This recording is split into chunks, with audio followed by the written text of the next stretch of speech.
Okay, so this is problem 1.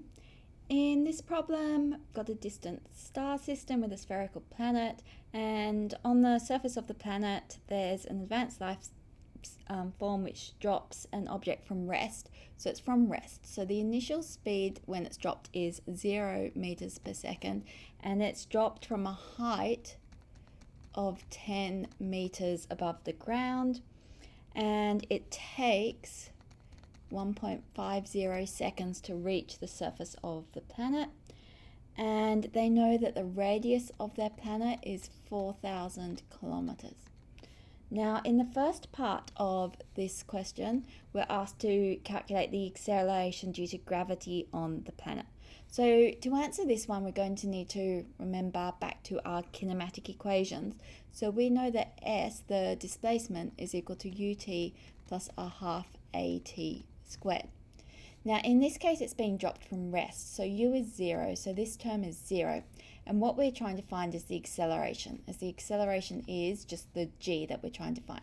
So let's rearrange this equation so we can write, well, a is equal to, we'll times both sides by 2, so we've got 2s, and then we're going to divide by t squared. So that will give us the acceleration, which is just the acceleration due to gravity. So we can substitute in our figures. So this is 2 times the displacement through which it falls, which is the height it's dropped from, divided by the time squared.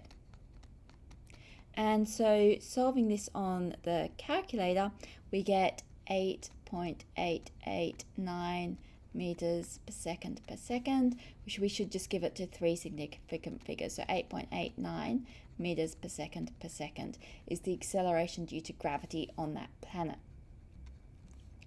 Part B then asks us to work out the mass of the planet. So we know the acceleration due to gravity, and we know the radius, and we have to come up with a mass. So in order to do that, if we consider the object falling from close to the surface of the Earth, the force acting on it is the weight force. The force is equal to mg. Now we also know that the force is given by the universal gravitational equation, which tells us that the total gravitational force acting on it is given by g times the mass of the planet. So this is the planet here with this mass, times the mass of the object over the distance between the center of the planet and the object, which is just the radius of the planet, because we're assuming this height is small compared to the radius. 10 meters is very small compared to 4,000 kilometers. So this is the gravitational force, and it's also equal to the weight force. This is the mass of the object. So the mass of the object here will cancel the mass of the object here, and what we're trying to get is an expression for the mass of the planet. So we can rearrange this and say, well, the mass of the planet is equal to r squared times g, and then we're going to divide by big G. So big G is our universal gravitational constant, which we can just get off our data sheet. So let's substitute in now. We've got the radius squared, so the radius is 4,000 kilometers. So that's 4,000 times 1,000 meters, and then we're squaring it, times g, which we've got 8.889, and then we're dividing by big G, which is 6.673 times 10 to the minus 11 from the data sheet. So solving that, we end up with 2.131 times 10 to the 24 kilograms, and we should just give it to 3 significant figures. So 2.13 times 10 to the 24 kilograms. So that's part B. Part C then asks us to find the density of the planet. So remembering back to the hot air balloon topic, we learned what density was. Density is given by the mass over the volume. So we've got the mass of the planet, 2.131 times 10 to the 4. And we're told in the question that it's a spherical planet, which means that the volume is the volume of a sphere, which is given by 4/3 times pi r cubed. So this is divided by 4/3 times pi times, now the radius, that's 4,000 kilometers. So 4,000 times 1,000, and then cubed. Sorry, I think I said squared before. It's cubed. And so solving this on the calculator, we get 7,950 kilograms per meter cubed as the density of the planet, which is about 7.9 times the density of water. Okay, so this is problem 2. In this one, we've got a planet with a mass MP, which is given by 5 times 10 to the 24 kilograms, and it is orbiting around a star here with a mass m star is equal to 2.50 times 10 to the 30 kilograms in a circular orbit with a radius. So here we've got the radius is equal to 1 times 10 to the 11 meters, and it's going around in a circle. And in part A of this question, we're asked what is the magnitude of the force between the planet and the star? Okay, so this force is just the gravitational force. So we're going to use Newton's law of gravitation. F is equal to G times the mass of the planet times the mass of the star over the separation. So then we can just substitute in G, that's universal gravitational constant, 6.673 times 10 to the minus 11, times the mass of the planet, which is 5 times 10 to the 24, times the mass of the star, which is 2.50 times 10 to the 30, divided by the radius squared, which is 1 times 10 to the 11 squared.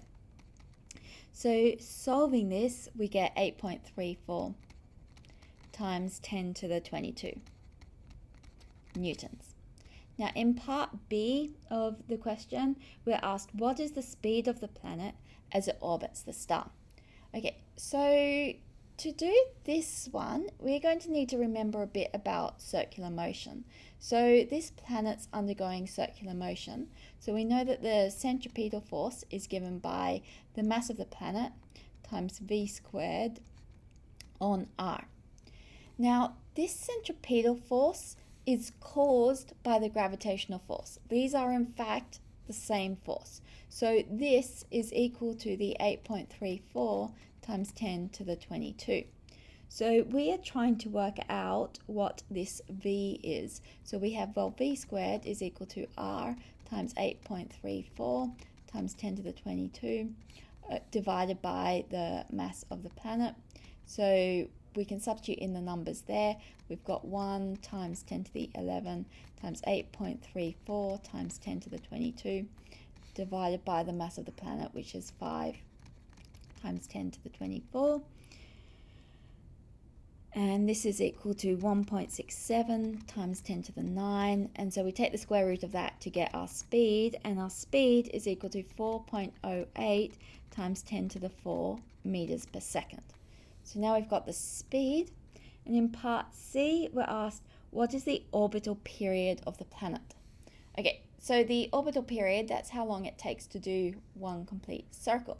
So to work that out, we can remember our formula for speed. Speed is equal to the distance over the time. So in this case, the distance it undergoes is the circumference of a circle, which is 2 pi r, and the time is 1 period.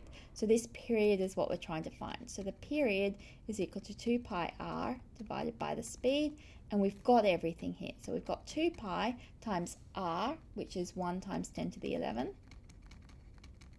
divided by the speed, which we've just calculated here.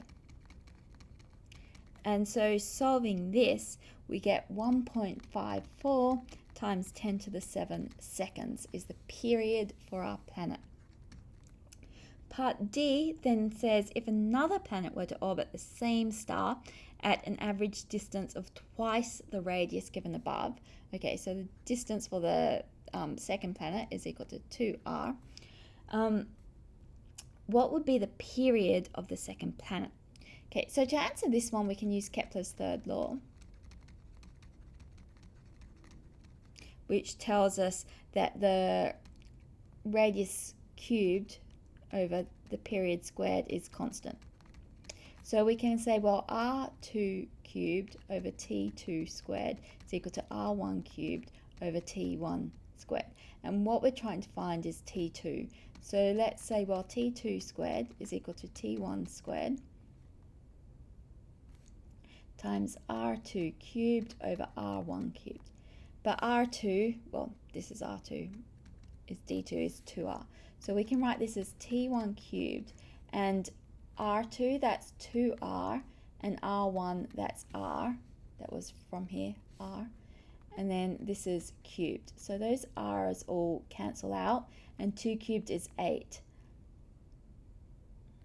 Sorry, this one here should be a squared. This is squared. And we've got T1 here. So we've got T2 squared is equal to 1.54 times 10 to the 7 squared, and then times 8. And so we can take the square root of this thing, and we end up with, well, T2 is equal to 4.36 times 10 to the 7 seconds.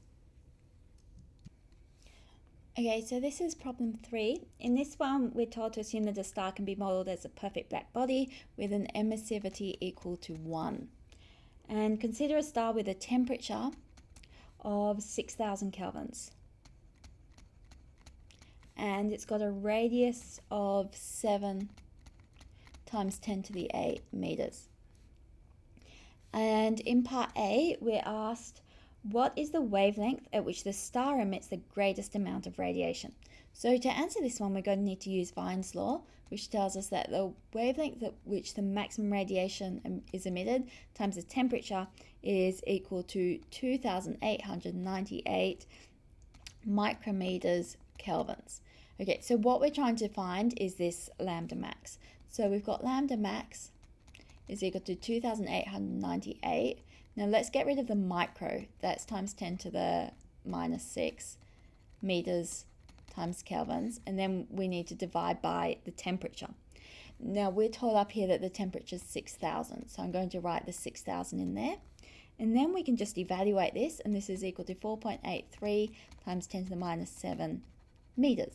So that was kelvins. This was kelvins. So the kelvins have cancelled out, which we can also write as 483 times 10 to the minus 9, which is nanometers. So wavelengths for light are usually given in nanometers, which is why it's nice to write it this way. Okay, part B then asks us, what is the power output of this star? So we'll need to remember back to the Kettle topic where we were learning about power from hot objects, and it's given by sigma AET to the 4. Where sigma is Stefan's constant, and that's on the data sheet. It's 5.670 times 10 to the minus 8. A, now this A, that's the surface area. So this is a spherical star. So A is going to be equal to 4 pi r squared. And so we'll substitute that in. That's 4 times pi times 7.00 times 10 to the 8 squared. And then we've got RE, which is 1 times t to the 4. So that's times 6,000 to the power of 4. So we can solve that on the calculator, and we get 4.52 times 10 to the 26 watts.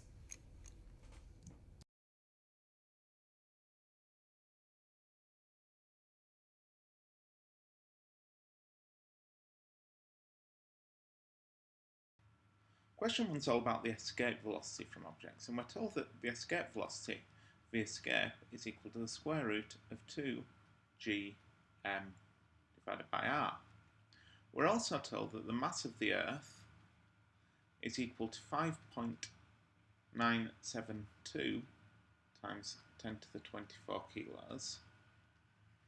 We're told that the radius of the Earth is equal to 6371 kilometers, which is the same as saying 6371000, 6.3 million meters. It's always best to have things in meters, kilograms and seconds. And finally, we're told that the universal gravitational constant is 6.67384 times 10 to the minus 11, and that's in kilogram to the minus 1 seconds to the minus 2 meters cubed. So that's our key information. What we want to do for part A then is to work out the escape velocity from the surface of the Earth. And the question asks for this at the final answer in kilometers per second. So where we start is by taking our equation from above, which is v escape equals square root of 2gm on r, and we substitute in for our various variables. So go all the way over to here, we get 2 times 6.63738 4 times 10 to the minus 11 times 5.732 times 10 to the 24 divided by the radius, which is in meters, is 6371000. If we put that into our calculator, we get the top line equaling 7.971234 times 10 to the 14. And remember, it's always important to use all of your significant figures until you get through to the very final answer, and that's when you do your rounding. That gets away from rounding errors. Over 6.3 million, which is the same as saying the square root of 1.2511747757 times 10 to the 8, which is the same as 1118.5.59 meters per second, which is the same as, in kilometers per second, 11.19 kilometers per second to 4 sig figs. That's our final answer for part 1. So it's always worth keeping all of your numbers all the way through until you reach your final answer, and then rounding to the correct number of significant figures, and always state how many significant figures you've used, and always remember to use your units. So that's how we get to the answer for part A. We get the escape velocity for the Earth is 11.19 kilometers per second.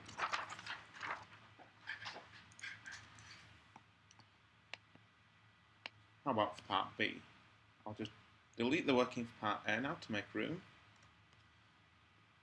We can carry on. For part B, we want to work out what the escape velocity would be if we shrank the Earth down and made it just 8 millimeters across. So in this case here, our new radius for the Earth is now 0.008 meters. But G and M are still the same. So we can still use our equation that v escape is equal to the square root of 2gm upon r. So if we substitute in, well, the top line of that, 2gm, is just the same as the top line that we worked out in the previous question, because the g and the m are the same. So that will again be our 7.971234 times 10 to the 14 that we had on the top line previously. That's just our g multiplied by our mass. But now our radius is much smaller. Our radius is just 0.08. So if you put those numbers into your calculator, you now get v escape equals 3.157 times 10 to the 8 meters per second. And that's our answer. So again, we've just substituted the numbers in the equation, worked it through, and given our answer to 4 significant figures. Nice and clear. So, part C asks us whether we would be able to escape from this shrunken Earth, and what kind of object we think that the Earth in this case would have become. So once again, I'll delete what we'd written for part B, and I can delete the equation now because we don't need this. So for this final part of the question, what we want to do is figure out what would happen. Now, we said from part B that with our new tiny Earth, the escape velocity is 3.157 times 10 to the 8 meters per second. Meters per second. There we go. However, we know that the speed of light, c, is 3.00 times 10 to the 8 meters per second. And this is a problem because what we show here is that the escape velocity for our new tiny Earth is greater than the speed of light. And this is a bad thing. If the escape velocity is greater than the speed of light, we know that nothing can go faster than the speed of light. Can travel faster than light. Therefore, nothing could escape.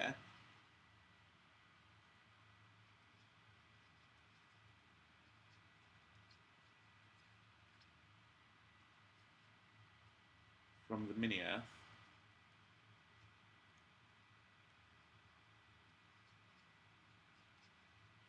And therefore, Earth has become a black hole.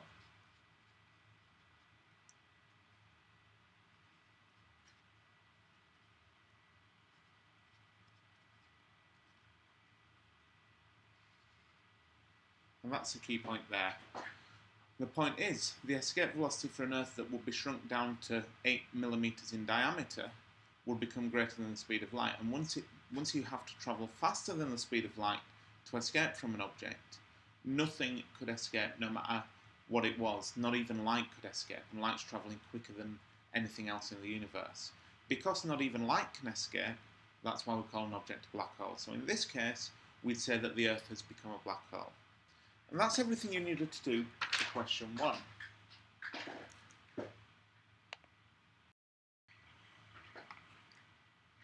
So now it's time to look over question 2. And the question here is concerned with our same mad scientist. So having been thwarted in his attempts to meddle with the Earth, he decides instead to shrink the Sun down sufficiently far that he turns the Sun into a black hole.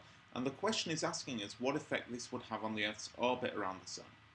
Now, you have to remember that if the Sun was turned into a black hole, there'd be many, many problems. The Sun would stop shining, so we'd have a lack of light and a lack of heat. The Earth would freeze solid, we wouldn't have any daylight. But that's not really what the question's after. The question's purely interested in how the orbit of the Earth would or wouldn't change. So what we're going to look at following the hints is to try and work out the orbital period of the Earth, given the mass of the Sun, given the radius of the Earth's orbit.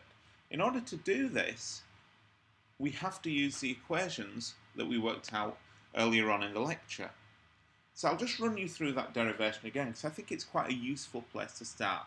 So we remember that the force due to gravity is equal to the universal gravitational constant times the mass of object 1, which is the Sun, times the mass of the other object, which is the Earth, divided by the square of the distance between the two, the radius of the Earth's orbit.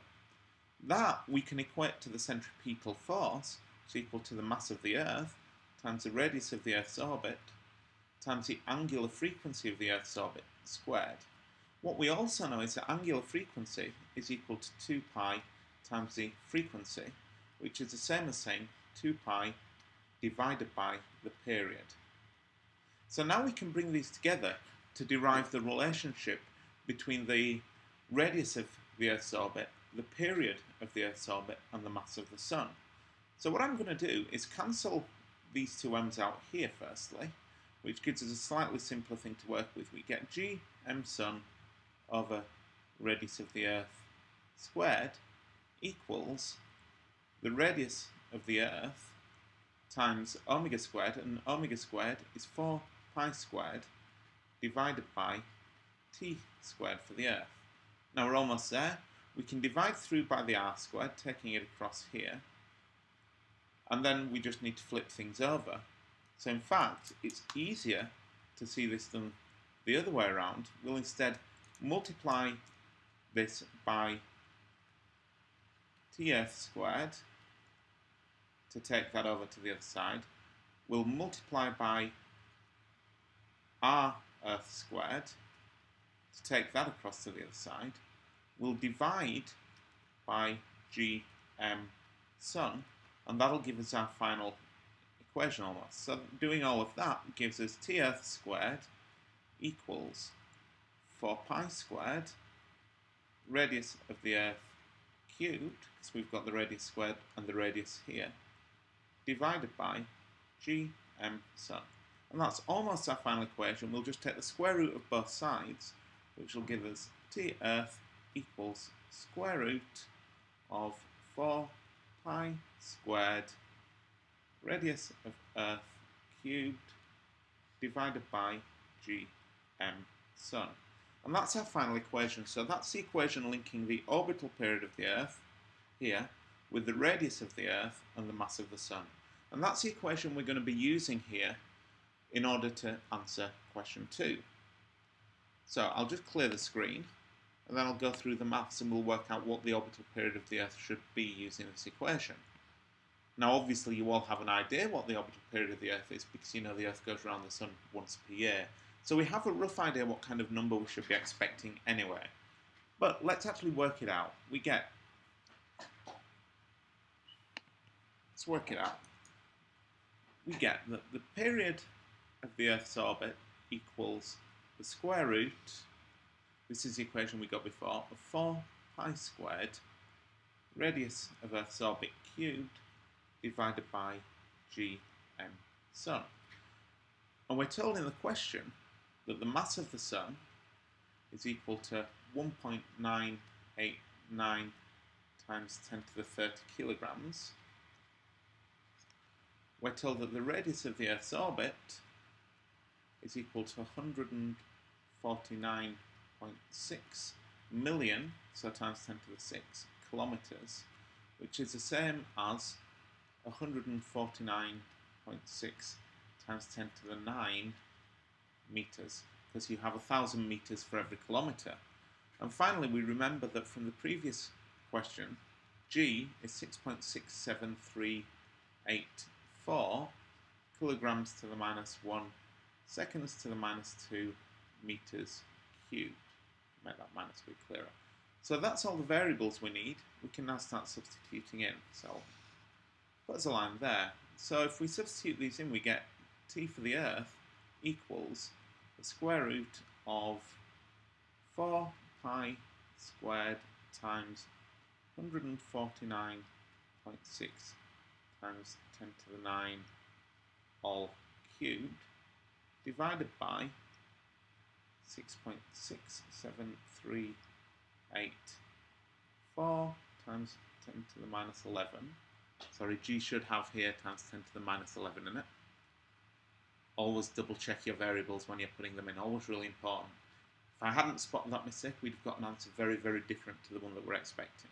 Now, one of the advantages of knowing what kind of answer you expect is that you can spot when you made a mistake, but better to pick it up early. So we've got G times the mass of the Sun is 1.989 times 10 to the 30 kilos. So if we work this out on a calculator, put the working through, we get that the period for the Earth is equal to 315,55274.7 seconds. That's the answer the calculator gives, but we want to round that down to the correct number of significant figures to be more reasonable.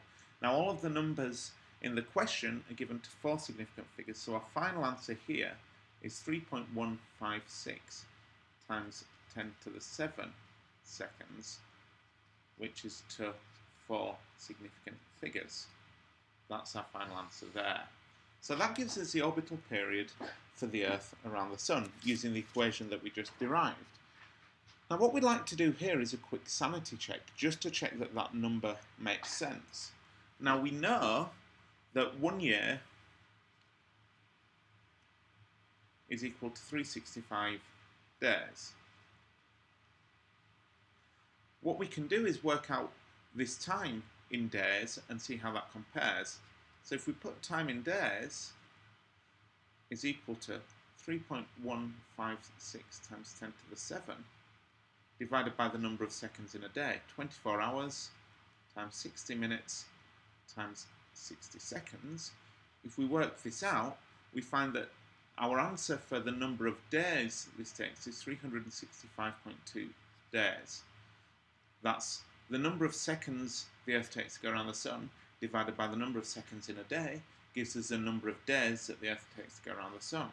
Now, that's slightly different to the 365 days you typically think of as 1 year, but that's not actually a bad thing. If we could go to more significant figures and have the numbers right, you'd see that this is actually roughly a quarter of a day, this term here.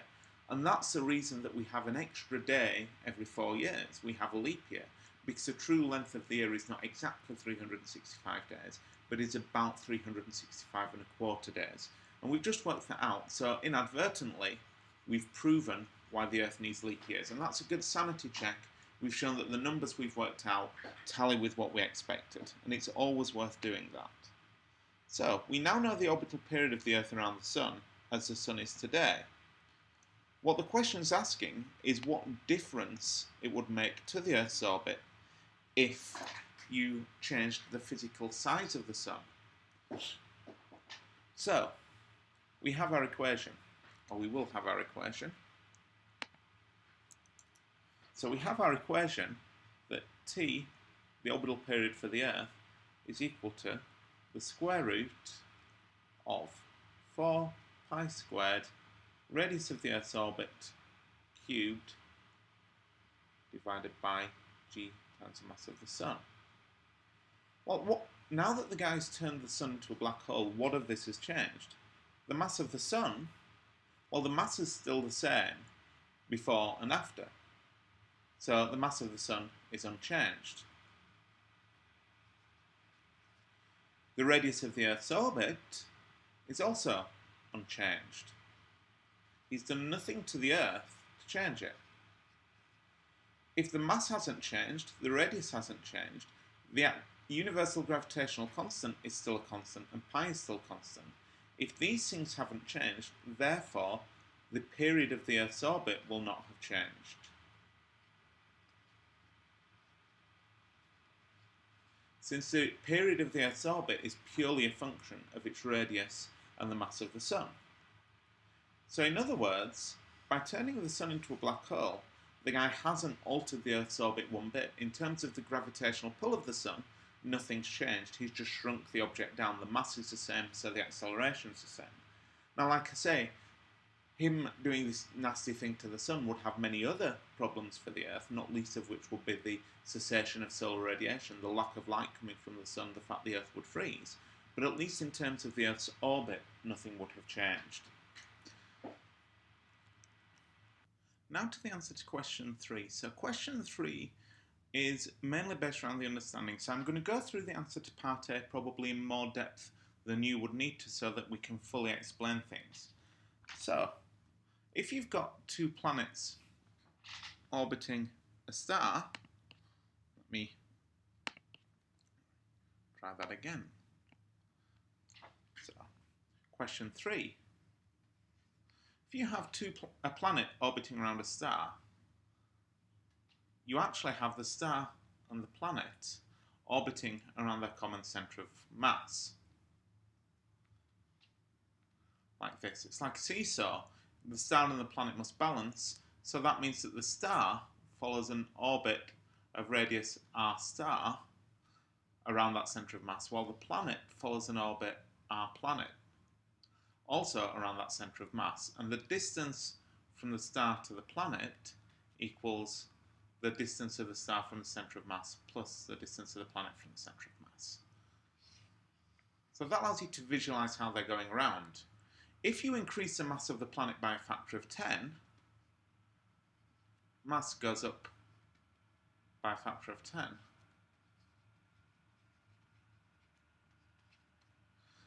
Then the centre of mass will move towards the planet.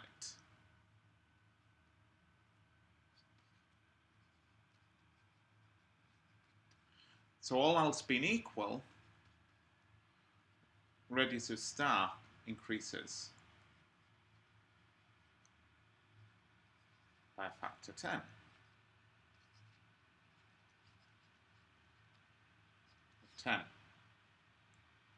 So, if you increase the mass of a planet by a factor of 10, the radius of the orbit of the star will increase by a factor of 10.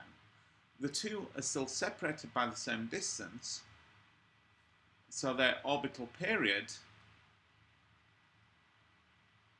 is still the same.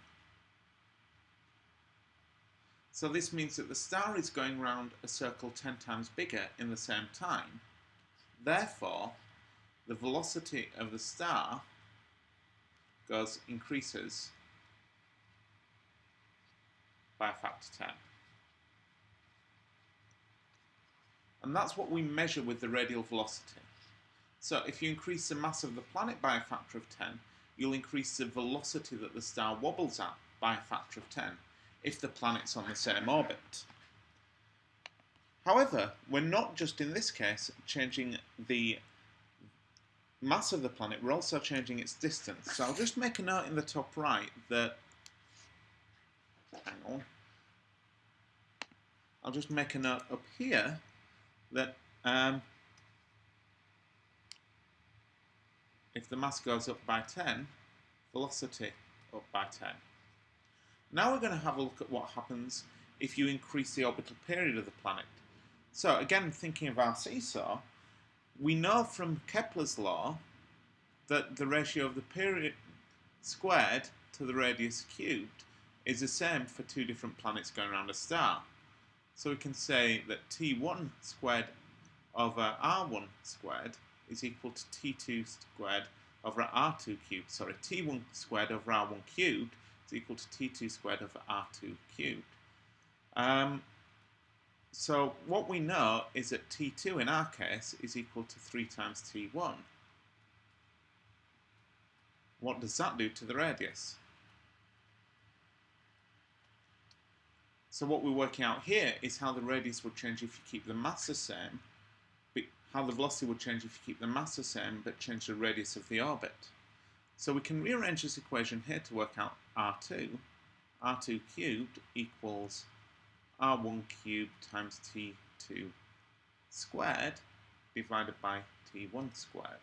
And if we substitute in that T2 equals 3T1, this becomes 9T1 squared R1 cubed over T1 squared. You can cancel these, so therefore R2 is equal to the cube root of 9 times R1, which is approximately equal to 2.1. So what we do, if you increase the period by 3, you increase R by approximately 2.1. So you've got an object that is going around 2.1 times the distance in 3 times as long. So therefore you find that the velocity is of order 2/3 that it was before. 2.1 over 3. So if you have a planet that is 3 times further from the star than another planet, and they're the same mass, the size of the wobble for the planet that's if you have a planet whose period is 3 times that of another planet, but they have the same mass, then the wobble that the star does for the object with the period 3 times as great is 2/3 as big. That's the velocity in meters per second here. So what we can do now is combine these two facts, because what we have in this question is a case where you have a planet that is 10 times the mass at 3 times the period. So we can say contribution, let me get this here, contribution from mass alone. Let's call our outer planet the outer. Call our massive planet, we should say. I'll erase that and make that clearer.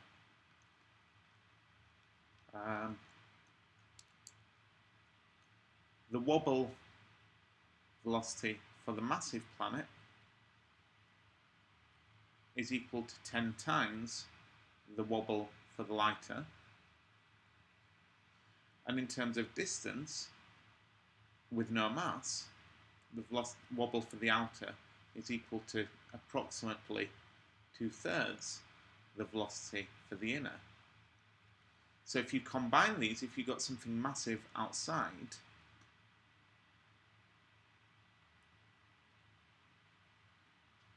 you get an increase of a factor of 10 of the velocity from the mass and 2/3 from the distance. So the massive outer thing will have a velocity of roughly, and this is only rough, 20 divided by 3, which is approximately 6.6 times the inner. So what this means is that the massive distant planet will have the biggest wobble.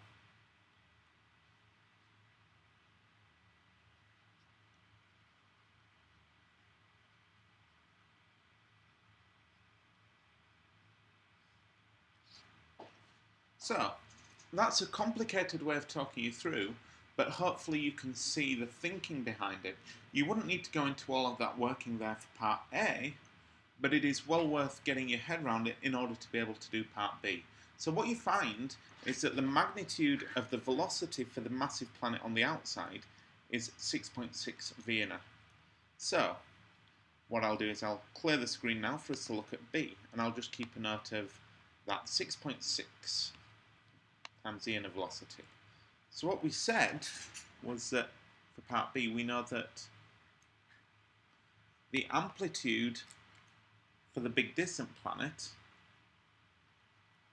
of big distant equals approximately 6.6 times amplitude of close and light.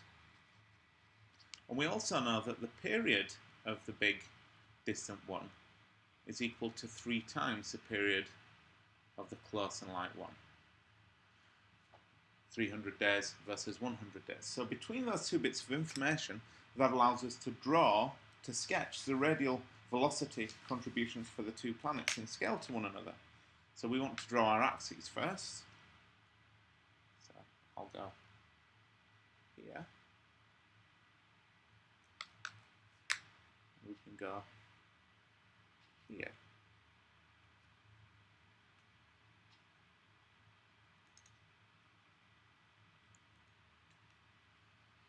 That's our time axis, and this is a relative velocity of 0. So we say that the amplitude for the big planet is about 6 times that of the small one. So let's say the amplitude for the big planet is here. The amplitude for the small planet is going to be about there. That's about a factor of 6. So the period for the big planet is 3 times that of the close one. So if we say that the big planet completes one full period in the time of our graph, then that's how the radial velocity, the velocity here, will vary over time for the big planet. The little planet has to fit 3 full periods in here. So period 1 will finish here, period 2 will finish here, period 3 will finish here, and the amplitude will stay within this region here. Something like that. So our little planet has a much shorter period, so it does something like, I'll rub that out because I can't draw freehand awfully well. Always good to have a rubber with you when you've got a drawing question like this. So, our little planet follows a radial velocity curve something like this. Should be perfectly sinusoidal, but drawing freehand is never the easiest thing. So the important thing here, if we call this planet 1 and this one planet 2, is that the period for planet 2 equals 3 times the period for planet 1, and the amplitude, V max, for planet 2 is equal to 6.6 times V max planet 1. So we can see the effects of the mass and also the orbital radius for the curves here. And hopefully that's fairly straightforward. You can see what we need to do there, and you now understand how the radial velocity technique for discovering planets results in us being able to work out their masses and their periods.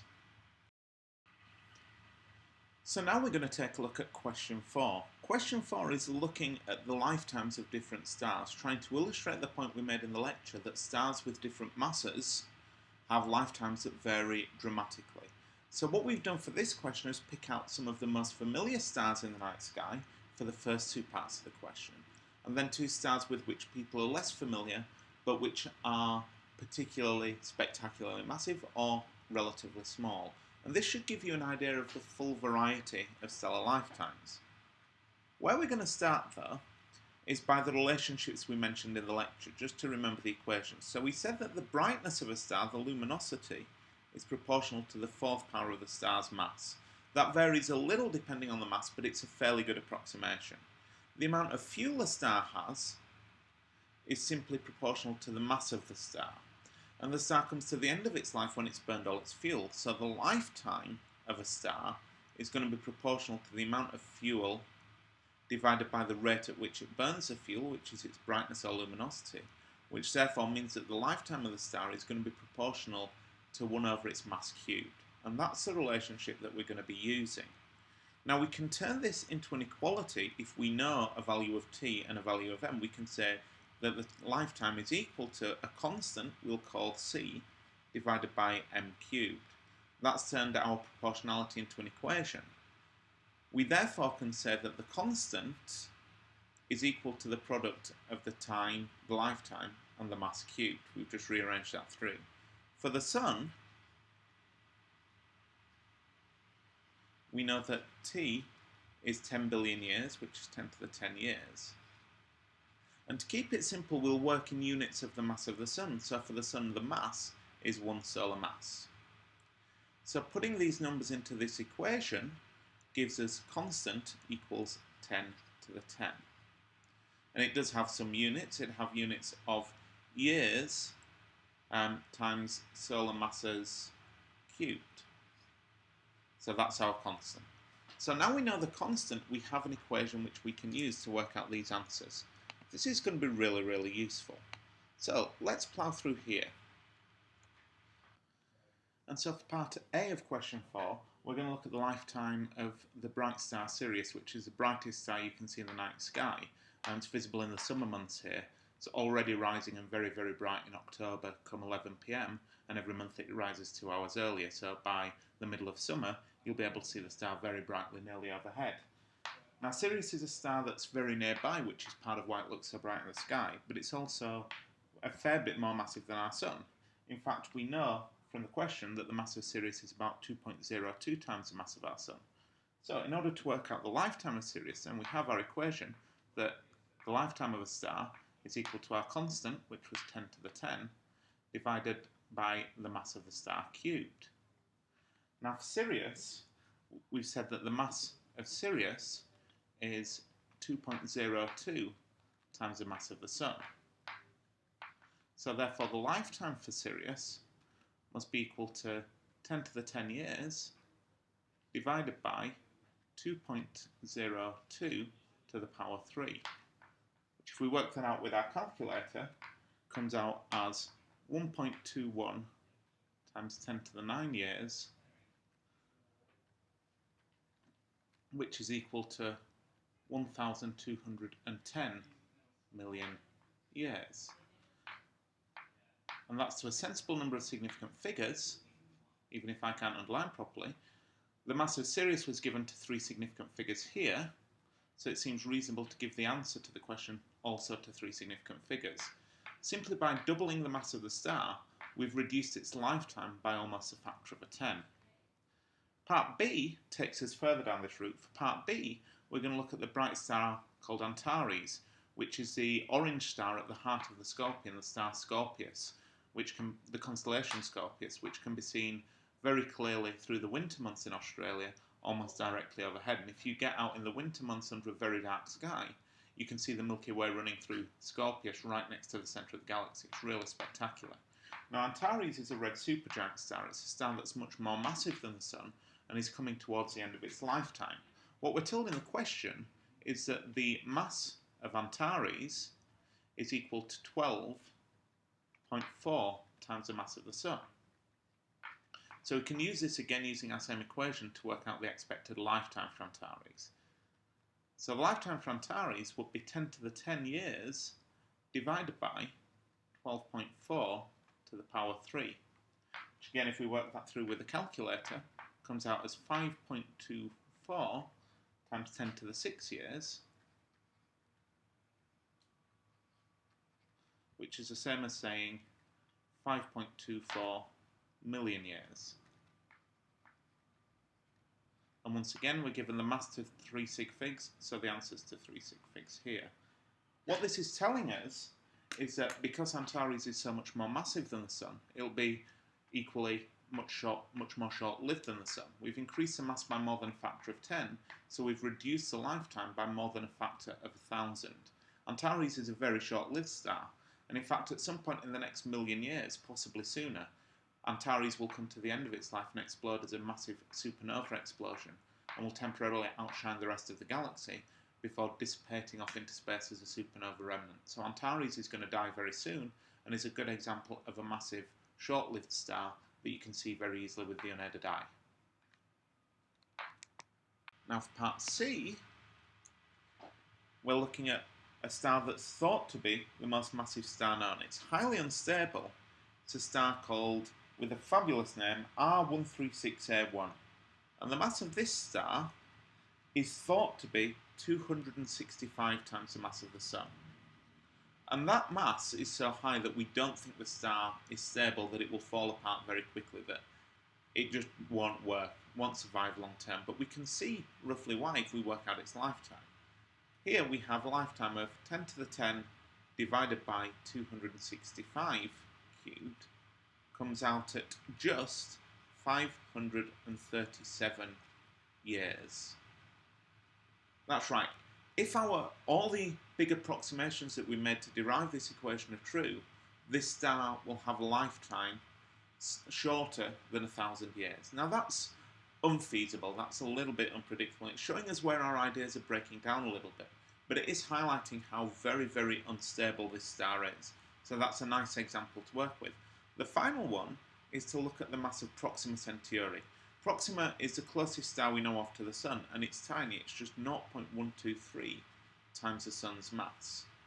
Now if we put that into our equation, the lifetime for Proxima is equal to 10 to the 10 divided by 0.123 cubed, and that comes out at 5.37 times 10 to the 12 years, which is the same as 5,370 billion years. So really low mass stars like Proxima, and Proxima's not unusually small and light, many stars are still smaller. Very small stars will essentially burn forever. They'll burn for 100 or even 1,000 times longer than our Sun. Our Sun, for comparison, was just 10 billion years. So this Proxima will live for over 500 times longer than our Sun. And that's pretty cool. So anyway, that's our answers for question 4. Finished.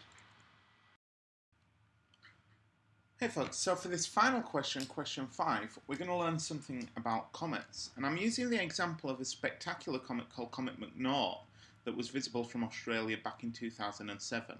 And it's well worth you having a look if you have some spare time and want to see some pretty pictures for photographs of Comet McNaught at its best, because it was truly astonishing, truly spectacular. Now, one of the things that happens with the most spectacular comets, quite often we see, well, both very bright comets and the faint ones that are flying past all the time. Quite often we'll see them fall apart, disintegrate before our very eyes, fragment into many pieces. What this question is designed to do is to give you an idea why that happens, to give you some insight into how these objects fall apart. So, what we're looking for then, part A wants you to work out the acceleration due to gravity at the surface of the comet. So the force felt by a given object on the comet will be equal to the mass times the acceleration, will be equal to the acceleration, will be entirely due to the force due to gravity, so therefore we can say that force is mass times acceleration equals gm over r squared. And we can immediately cancel the little m from here with the little m here, which gives us an equation telling us that the acceleration due to gravity equals gm divided by r squared.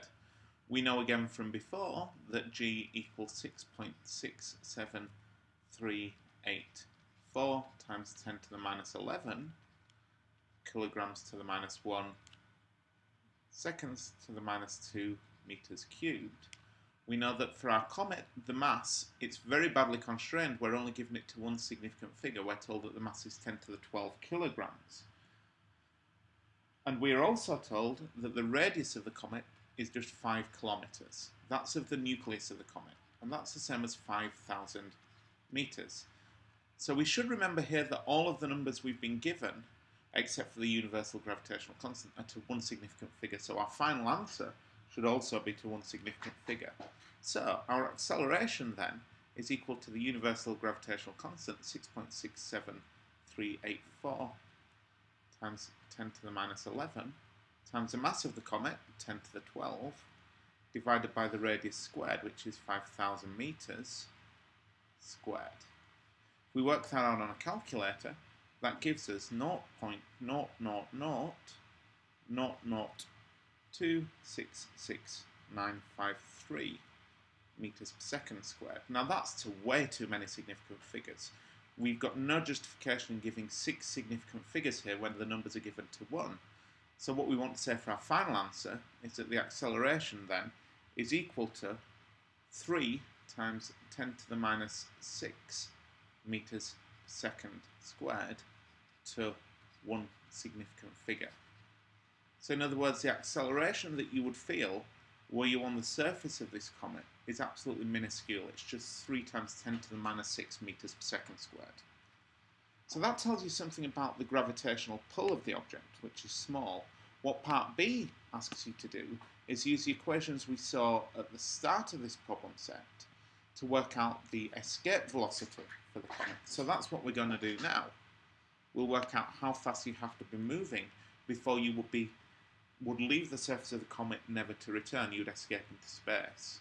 So we can remember from earlier on that our escape velocity formula was equal to the square root of 2gm upon r.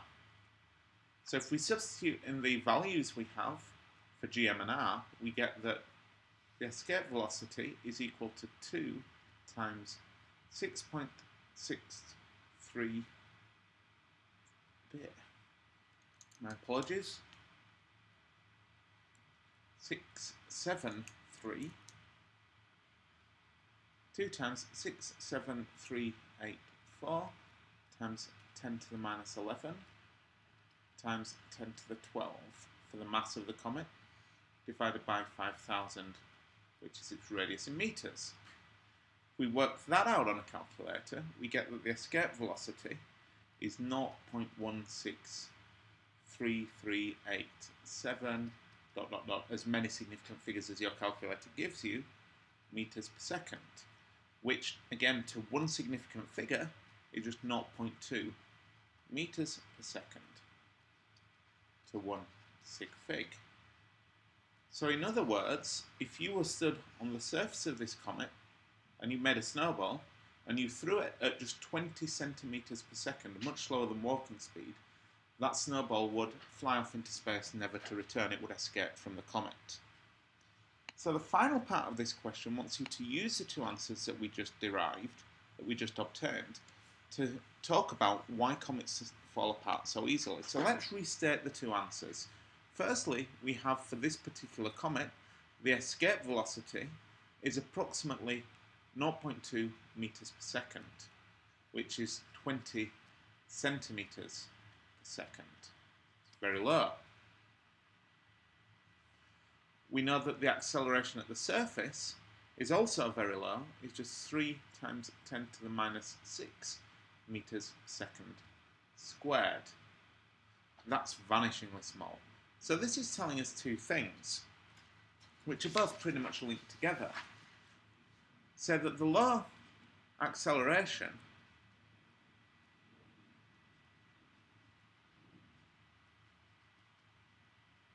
well, that's telling us that the thing is barely held together.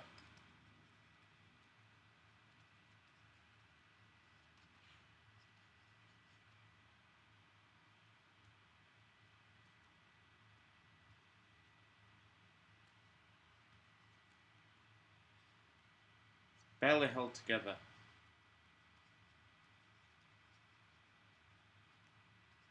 by its own gravity. And that means that the thing will be very fragile.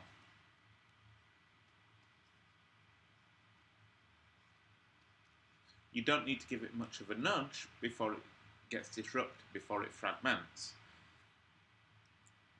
And also, since the escape velocity is also very low, only a tiny nudge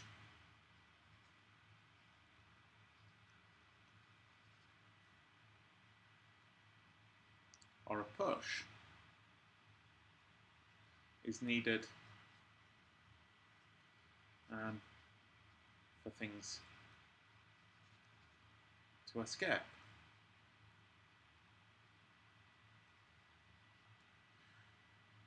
What this means is that if anything happens to disrupt the comet, to nudge it, to smash it to pieces, those pieces don't have to be moving apart very quickly before they just disperse, before they're moving faster than the escape velocity, and the comet will fragment and the pieces will float away from each other.